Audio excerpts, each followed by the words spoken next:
সুরমা কেন্দ্রের ৩০ নং বুথের দেবীছড়া গ্রামে ২১ জন সদস্য তারা দীর্ঘদিন বিজেপির সাথে তারা যুক্ত ছিল। তারা আজকে আমাদের সঙ্গে তারা সামিল হয়েছেন। কমলপুর মহকুমার দুর্গাচমনি অঞ্চলের দেবীছড়া গ্রাম পঞ্চায়েত, এটা সুরমা বিধানসভার ৩০ নং বুথ কেন্দ্র। সত্য তেলেঙ্গার বাড়িতে আমরা একটা সভা করি সিপিআইএম এর উদ্যোগে। এই সভায় ৩০ নং বুথ এলাকার বিজেপি পৃষ্ঠা প্রমুখ সহ তাদের দলের কর্মীরা আমাদের সিপিএম দলে অংশগ্রহণ করেন। এই সভায় সভাপতিত্ব করেন পার্টির প্রবীণ নেতা লেইবাবু সিনহা। এই সভায় ৭ পরিবারের ২১ জন ভোটার আজকে সত্য তেলেঙ্গার বাড়িতে সিপিএম দলে অংশগ্রহণ করলেন।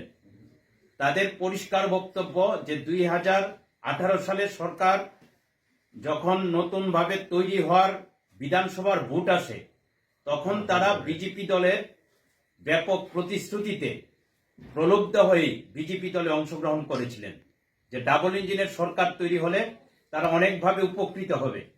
কিন্তু আজকে ৭ বছরের তিক্ত অভিজ্ঞতায় তারা দেখছেন এই দল সর্বনাশ ছাড়া ভালো কাজ করেনি, কোনো উন্নয়ন করেনি, কোনো প্রতিশ্রুতি রাখেনি।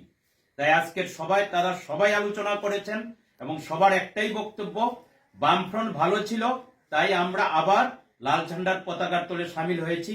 আমরা এখন থেকে সিপিএম এর হয়ে কাজ করব এবং আগামী বিধানসভা নির্বাচনে বামফ্রন্ট সরকার প্রতিষ্ঠিত হতে পারে, তার জন্য তারা আন্তরিকভাবে উদ্যোগ গ্রহণ করবে।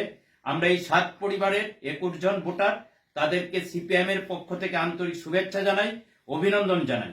এই ঘটনার শুধু এই আজকের দেবীছড়া গ্রামেই নয়, পাহাড়, সমতল, গ্রাম, শহর সর্বত্রই মানুষের চিন্তা ভাবনার পরিবর্তন ঘটছে। মানুষ অভিজ্ঞতায় সিদ্ধান্ত নিচ্ছে নতুন করে, যে না, ভুল হয়েছে, যা হয়েছে, এখন আবার পরিবর্তনের পক্ষে মানুষ তৈরি হচ্ছেন। তার জন্য সমস্ত এলাকার মানুষ ভূমিকা নেবেন নিজেদের বাস্তব জীবনের অভিজ্ঞতায়।